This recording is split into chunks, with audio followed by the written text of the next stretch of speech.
Kalian masih ingat dengan Bapak Susno Duaji? Sekarang dia berada di dalam lingkarannya Sunarko. Betul, Anda tidak salah dengar. Ada apa nih?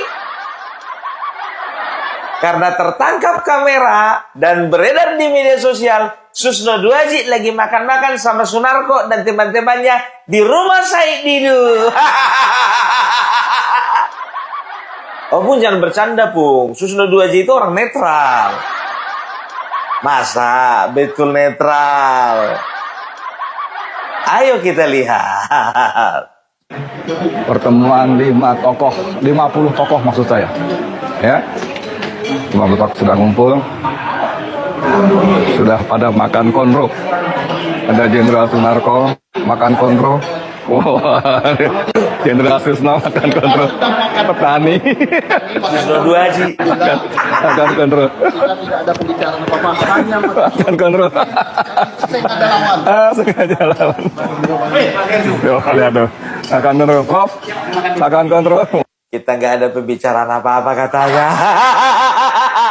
Kita cuma makan, kita nggak ada pembicaraan apa-apa. Yo karepmu Thomas. Mau ada pembicaraan apa-apa, mau nggak ada pembicaraan apa-apa, nggak masalah. Lawang judulnya aja videonya ini Negara Genting. Pertemuan 50 tokoh nasional di rumah Muhammad Said Didu. Genting apa rek? Kalau negara genting yang membicarakan mengenai nasib negara ini bukan seperti kalian itu. Yang membicarakan ya justru orang-orang yang duduk di pemerintahan sana. Emangnya kita zaman penjajahan Belanda? Kecuali kalau misalnya zaman penjajahan Belanda atau zaman penjajahan Jepang, negara genting. Kita sebagai bangsa kita harus berkumpul untuk membicarakan sesuatu, berdiskusi sesuatu untuk menyelamatkan negara ini. Negara genting bah. Pertemuan 50 tokoh nasional. Sunarko ada di situ.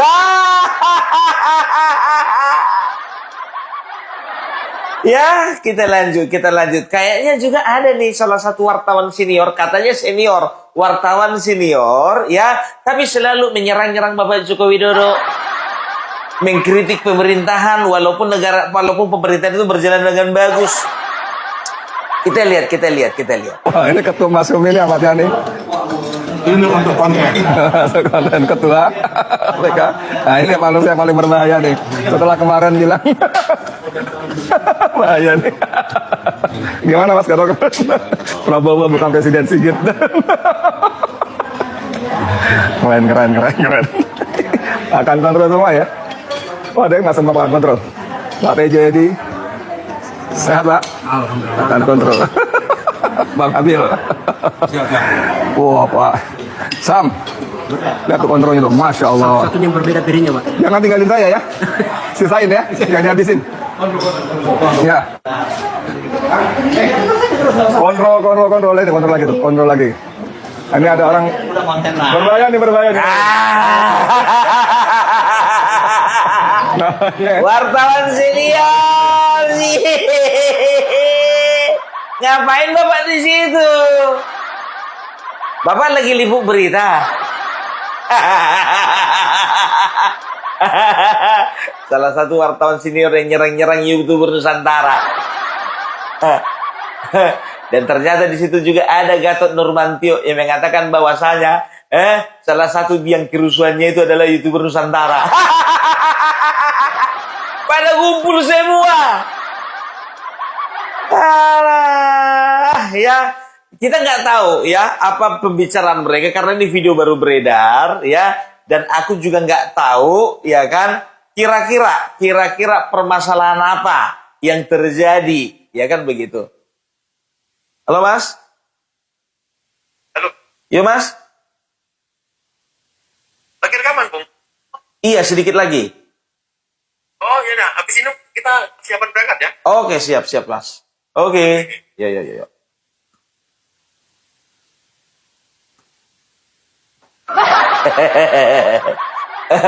Kayaknya negara ini udah gawat banget gitu loh. Negara ini genting kalau nggak mereka yang pegang kendali. Itu maksudnya. Aku nanya, maksudnya begitu. Negara ini genting kalau Bapak Prabowo yang pegang. Negara genting kalau Bapak Wakil Presidennya Bapak Gibran. Negara ini genting kalau Bapak Joko Widodo masih punya pengaruh. Negara ini genting kalau masih ada YouTuber Nusantara. Genting bagi siapa? Genting bagi mereka. Genting bagi siapa? Bagi kelompok mereka. Genting bagi siapa? Bagi capres mereka kemarin yang kalah. Ya kan begitu. Kayaknya enggak ada negara ini genting. Aman-aman aja. Kan begitu. Kenapa sih harus dibilang genting? Jadi sekarang Opung Parbelak lagi di Jakarta. Ya karena hari Kamis. Jadi hari Kamis, Opung Parbelak, Mas Agrif Farhani, dan juga Bang Bill Offside, ya kita akan berangkat bersama-sama ke Kota Makassar. Tanggal 29, 30, 31, dan tanggal 1, ya kita masih ada di Kota Makassar. Kalau bagi kalian yang mau ketemu sama pentolan-pentolannya YouTuber Nusantara, kalian bisa hubungi nomor yang ada di bawah. Oke, sampai ketemu di Kota Makassar. Kecuali kalau bicara tentang ya apa namanya situasi dalam negeri ya, dalam negeri TPUA. Itu baru juga genting. Bukan dalam negeri Indonesia, dalam negeri TPUA. Rakyat semuanya mendukung perjuangan kita, kata Rosuryo. Rakyat yang mana? Kan begitu. Jutaan rakyat masih berjuang untuk ijazah ini, kata Rosuryo. Jutaan yang mana?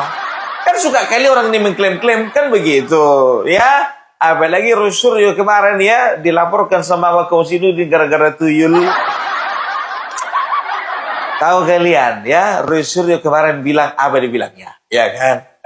Pangeran Diponegoro itu ditangkap karena ada pengkhianat.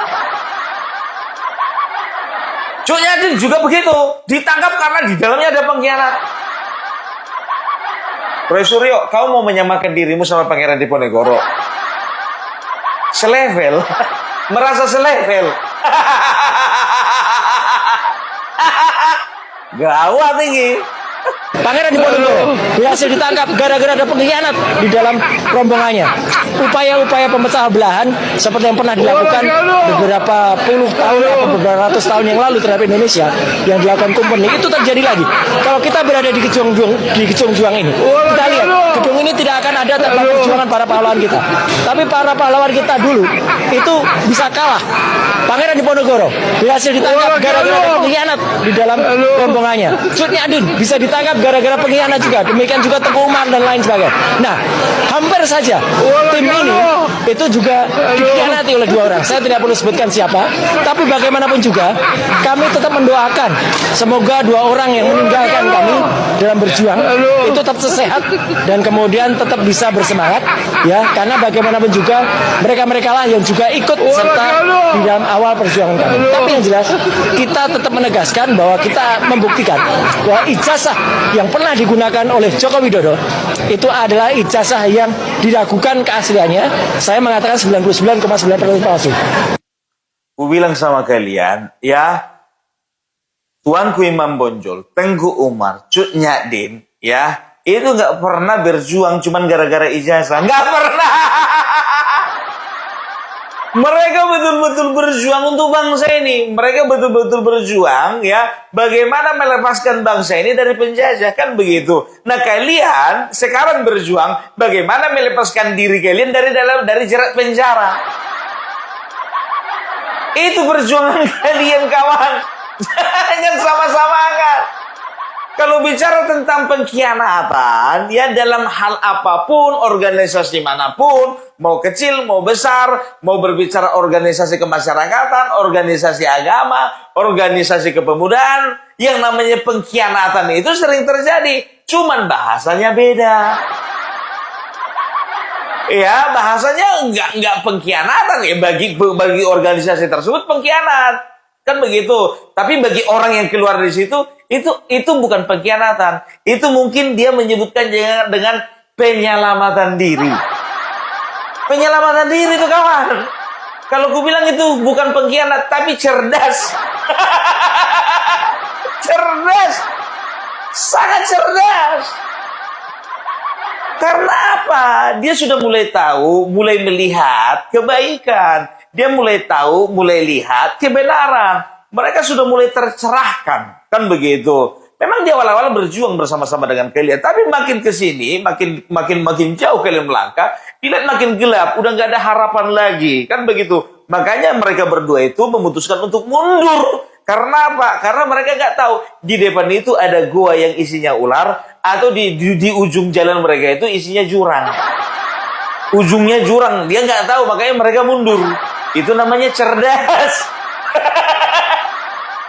Cerdas. Secerdas-cerdasnya. Tapi kalau yang mengkhianati Pangeran Diponegoro, cutnya di Tengku Umar, siapa lagi pahlawan nasional, ya? Itu memang betul, ya, itu adalah pengkhianatan, itu adalah pembelotan, pembangkangan, kan begitu. Itu bukan cerdas namanya, memang betul-betul manusia laknat, kan begitu. Aku nggak berani bilang kalau mereka berdua itu manusia laknat, nggak berani. Makanya aku katakan mereka itu manusia cerdas, karena apa? Mereka nggak mau ikut hancur, nggak mau masuk ikut jurang, nggak mau dimakan ular. Itu cerdas. Cerdas menurut mereka.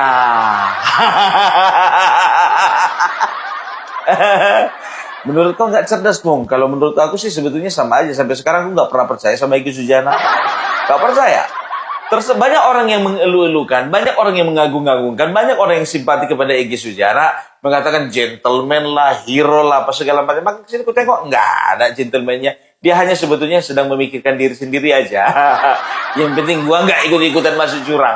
Penting gua nggak masuk ikut-ikutan masuk penjara. Gitu doang sih. Karena apa? Dengan restoratif justice, ya, ada kepentingan rakyat yang diperjuangkan Egy Sujana. Nggak ada. Ada. Apa namanya? Apakah Egy Sujana menjawab, ya, menjawab dan juga mengakui bahwasanya ijazah Bapak Joko Widodo itu asli? Nggak ada. Kecuali kalau dia mengakui ijazah Bapak Joko Widodo asli dan juga mengakui di depan publik, baru aku simpati dengan namanya Egy Sujana. Tapi selama dia tidak mengakui, walaupun RJ, walaupun damai, ya, aku nggak mengakui dia itu gentleman atau manusia baik-baik. Nggak bisa. Masih belum diterima oleh hati nuraniku.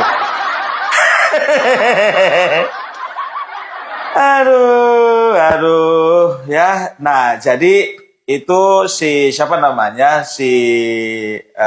Roy Suryo, ya. Roy Suryo kemarin waktu diwawancara, ya, dia agak takut, dia agak ngelak dia, nggak mau menyebut nama dua tuyul itu siapa. Karena jujur saja, ya. Ini hati-hati Roy Suryo ini. Ini untung saja tidak ada kuasa hukum dari alam gaib. Kalau sempat bergerak kuasa hukum dari alam gaib, membela makhluknya tuyul dua tersebut, ya, mereka nggak akan terima ini. Anggota mereka dibawa-bawa. Kita kehilangan dua tuyul. Bang, saya cuma pakai gambar ini aja. Udah. Oke. Terima kasih ya, Bang Rocky. Oke, dikit aja ya. Hari ini sebenarnya bintangnya Rocky. Ya, saya partai tambahan aja. Jadi kemarin saya dan Bang Aka dilaporkan. Jawaban saya cuma ini aja. Udah, gambar ini aja. Simak gambar ini baik-baik. Saya hanya menindaklanjuti artikel yang ditulis oleh Pak Lukas Luarto. Itu adalah jurnalis senior, dulu mantan ketua ICTI, Aliansi Jurnalis Independen Indonesia. Udah, jadi waktu itu di tangga ini saya hanya mengatakan kita kehilangan dua tuyul gitu. Jadi nanti kalau prosesnya dilanjutkan, berarti Polda Metro Jaya harus memproses dua tuyul. Ya gitu. Itu aja udah. Jadi kalau tuyul bisa dipidana, ya udah tuyulnya aja dipidana. Tidak menyebut nama, saya hanya mengatakan dua tuyul. Jadi tulisan dari Pak Lukas Luarto waktu itu adalah dua tuyul menemui jin ifrit. Apa artinya? Tanyakan pada yang nulis, ya. Ngelak nih ya. Kok kau timpakan kesalahan itu dan juga perkataanmu itu sama si Lukas? Inilah kau nggak bertanggung jawab kawan ini.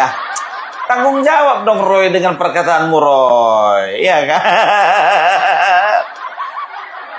Ya, dan juga ini jelas ya, makin ke sini, mungkin Roy agak menyesali perkataannya gitu loh. Lah, kok tiba-tiba keluar? Itulah bedanya ya. Orang mikir dulu baru ngomong. Kalau ini kan ngomong dulu baru mikir. Apa namanya? Kira-kira apa alibinya untuk ngeles? Ngomong dulu, nyerocos dulu, mikir belakangan. Oke, kalau tanggapannya soal pelaporan ini gimana? Pelaporannya saya senyum aja lah gitu. Saya setuju apa yang sampaikan Bang Kapitra, senyum aja kalau saya. Senyum aja gitu dilaporin. Makanya aku senyum aja, ketawa aja, jogetin aja. Jadi gini Roy, saya ingin sarankan, seharusnya Anda kan perlu pembuktian bahwa harus ada lembaga yang dapat membuktikan apa yang ditudingkan itu. Ya udah. Ya. Makanya gini Pak Kapitra, kalau Bang Egy dan Bang DHL itu sudah nggak berani lagi, kemudian kayak kalau kapal itu meninggalkan kapal, ya udah nggak apa-apa. Kami yang berani, kami yang meneruskan, udah. Jadi kami ibaratkan dua tadi itu, ya itu lari, udah nggak apa-apa. Makanya ya udah. Persepsi Anda, ya. Loh iya. Dia punya hak dan cara persepsinya sendiri, ya. Itu pun sebenarnya kan tidak mempengaruhi Anda dalam ingin membuktikan apa yang Anda sinyalir, apa yang Anda duga. Ya udah nggak apa-apa. Kami yang akan membuktikan Pak Kapitra, kami yang masih berani itu aja menjalankan amanah rakyat. Kalau berdua tidak berani menjalankan amanah rakyat, ya sudah nggak apa-apa, udah SP3 Mas, nikmati aja SP3-nya. Energi Anda sendiri untuk menghadapi tuntut seperti ini gitu loh. Artinya fokus aja, biarkan aja mau semuanya mau keluar. Lah ya udah sama. Artinya kami juga nggak usah diucapkan sok berani. Kami berani, bukan sok berani. Kami itu berani dan kami itu bukan sok ilmiah. Kami ilmiah. Ada satu lagi lawyer yang mengatakan dia sok pintar. Memang bukan sok pintar. Kalau nggak data-data ketika di Malaysia, data-data sampai BPKB juga kita bongkar, gitu loh. Ya kalau Anda berani dan punya argumentasi ilmiah, biarkan aja Egy sama Damai ngambil jalan. Ya udah, kita biarkan lari ya. Ya kan? Tahan dulu. Egy sama DHL biarkan melarikan diri. Ya udah, nggak apa-apa. Bagaikan tuh tadi itu yang melarikan diri. Mas Roy, tahan dulu kita. Ya udah, kalau mereka nggak berani, biarkan kami aja yang berjuang. Kami masih berani. Berani nih ya. Aduh Roy ngeles terus. Kemarin kau bilang masih satu perjuangan, masih satu perahu, masih satu kapal. Ternyata sekarang kau harus mengakui bahwasanya, ya, Egy Sujana, say goodbye. Never say goodbye. Never say goodbye. tapi nggak pernah bisa kau pertanggungjawabkan kata-katamu, ya. Jadi ini ada sebuah fakta, ya, bahwasanya kuasa hukum mereka itu, ya, memang saat ini sudah terjadi pengkotak-kotakan. Yang ini tidak mau disatukan dengan yang itu. Yang itu nggak mau disatukan dengan yang ini. Kita lihat dulu kesaksian daripada Jagir Zamana Girsang di dalam cumi-cumi.com. Sesuatu yang perlu dijelaskan. Saya sebenarnya mengatakan tidak perlulah, tapi ya kita rekan-rekan tim hukum ini harus memberikan informasi dari media mainstream. Agar orang juga tidak miss. Buktinya si Aiman bilang kami juga miss nih. Betul. Loh, kalau kamu panggil umpamanya waktu itu sebut siapa itu si Gafur, Refli Harun keberatan. Keberatannya di mana? CS-nya itu. Oke. Loh, kalau Roy CS bisa dengan Bung Vincent juga boleh CS-nya dia. Kan gitu, jadi miss. Nah, CS-nya inilah yang kami perlu definitifkan siapa. Harus lugas ya. Maksudnya ya, definitif. Artinya Roy dan siapa gitu. Atau Roy Suryo aja cukup. Tapi kalau dibilang Roy, kuasa hukum Roy CS, nah ini yang berbenturan. Nah, Risman dan Tiba keberatan dong. Coba Bang Girsang jelaskan ini di mainstream. Agar tidak miss gitu loh. Oke. Jadi ya kalaupun berantem saat itu bukan berantem sebenarnya. Mereka yang emosi. Saya kan cool aja di bangku penduduk. Saya nggak di narsum. Saya di bangku penduduk, di bangku penonton gitu loh. Bersama Rismon ada di situ juga. Di samping Om kalau. Samping saya. Michael juga ada di situ yang terkait di urusan ini dari podcastnya Sentana. Sentana. Kan gitu kan. Betul. Jadi mungkin ada Mulyadi juga rekan saya kan. Jadi begitu saya katakan itu diberikan kesempatan sama Iman, langsung protes di antara mereka. Saya nggak sebut namanya lah. Oke. Saya paling tidak suka Bung Pinsen menyebut nama. Inisial boleh lah. Ya. Kecuali, contohnya nanti kalau ada pertanyaan, siapa ahli yang kami sudah ajukan? Ah, itu boleh. Selain Rocky Gerung. Gerung, saya nggak mau sebut yang lain. Profesor semua, Bung Pinsen. Jadi aku juga hargai dong contohnya nanti Ya, ya, sebelum ke ini. betul. Jadi terikat kuasa tadi, terkait surat kuasa tadi, seperti itu. Jadi sejak 26 November tahun lalu, ya kamilah kuasa hukum RRT, Roy, Rismond, dan Tipa, Oke. disingkat RRT. Siap. Begitu Bung Pinsen. Tapi kenapa dengan adanya kuasa ini itu kan ofisial, legal Ya, ini ya. ya, Kalau ya. urusan hukum tuh nggak bisa miring kiri kanan. Ya. A ya A gitu kan. Kecuali ada tafsir. Ya. Tapi kenapa kelihatan yang dominan itu justru Kozinudin Om? Atau saya pertajam pertanyaannya. Boleh nggak dengan surat kuasa sah ini Om Jagir, Bang Refli sama Mas Muhammad Taufik Muhammad Taufik ya. melarang Kozinudin bicara atas nama RRT? Bung Vincent, kita advokat, aku udah termasuk senior ya. Ya. Muhammad Taufik juga udah senior. Apalagi Profesor Refli Refli Harun. Harun kan. Aku Ya. sebut dia profesor, padahal doktor masih. Si Taufik juga doktor. Aku sendiri belum doktor, tapi di belakangnya banyak. Mediator, legal auditor, kurator. Aku di belakangnya banyak. Panjang. itu rata-rata gelar itu gelar pendamai itu, mediator. Kurator pendamai juga Kurator, loh. iya. Jangan salah tafsir, kurator itu membangkitkan, mempalitkan orang. Enggak Orang loh. tidak. Debitur dan kreditur diperdamaikan itu agar tidak hilang asetnya. Iya. Legal auditor itu juga mempelajari dan mudah-mudahan secepatnya di depannya jadi doktor gitu ya. Oke. Jadi gini Bung Pensiun, kami profesional ya seharusnya tidak perlu diingatkan. Emang anak kecil. Ini menangani kasus besar loh. Seharusnya seperti yang dikatakan oleh Bung Pinsen tadi, Kozinudin dan lain-lain udah ngerti seharusnya. Oh iya, sekarang Roy, Rismond, dan Tipa sudah ada kuasa hukum tersendiri gitu. Harusnya mundur. Kalaupun tidak mundur karena dia masih menangani klaster 1. Oke, klaster 1. Tapi jangan disinggung-singgung lagi ke sini. Dan bicaranya pun harus hati-hati. Contoh kemarin kami dipertemukan di interupsi iNews. Ya. Kami satu pihak gitu. Aku sebenarnya keberatan. Satu pihak sama Ya melawan Kozinudin. lawan kita si Pitra sama Adi Darmawan dari sana kan.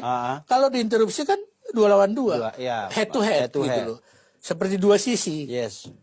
Ya, aku sebenarnya keberatan sama redaksinya. Cuman Karena Bang, di satu ini sama iya. Kozinudin. Jadi kalau apalagi aku nanti bersanding dengan dia kan di sebelah sini kan Satu sisi. lawan mereka dari sana dua Iya. kan dua-dua begini. Redakturnya ya katakanlah yang hubungi saya entah redaksi atau siapapun itu, Bang. Nanti pengucapannya penulisannya udah ditertibkan gitu kan. Kalau saya mutlak kuasa hukum RRT tidak bisa diganggu gugat kecuali kalau surat kuasa ini sudah dicabut. Ya. Tapi saya bilang Koji, panggilannya Koji kan. Koji. Dia apa gitu loh. Oh dia ini kuasa hukum Taka gitu yang tadi itu kan. Oke kalau gitu saya mau. Karena nanti klien saya protes sama saya. Kalau dia masih bermut Roy CS itu kan. Betul. Ternyata begitu live. Loh, Roy CS. kuasa hukum Roy CS ya. Saya hampir balik pulang dari acara itu. Jujur aja.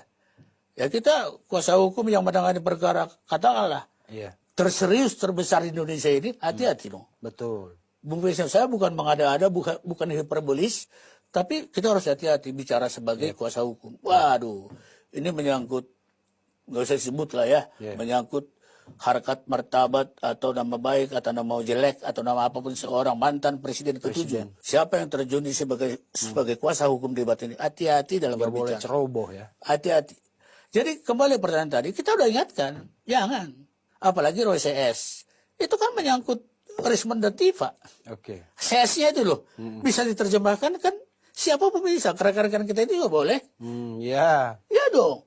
Jadi harus upaya kuasa hukum Roy Suryo. Boleh aja karena Roy masih sebagian di sana tadi itu. Ya. Tapi kalau Roy CS kami keberatan. Nah itulah kita jelaskan tapi ya mereka tetap berkata-kata seperti itu. Biarin aja ya. Buktinya kalau nggak salah saya baca hari ini di medsosnya Ege Sujana, dia udah laporkan Oke. Kozinudin ya. Itu nanti kita bahas. Sorry. Udah ketahuan kalian kan? Udah kelihatan bahwasannya memang di dalam kalian pun juga udah nggak ada kekompakan. Apa yang bisa diharapkan dari bangsa ini kalau nggak kompak? Iya kan? Organisasi besar aja hancur kalau nggak kompak. Apalagi organisasi kecil. Ya,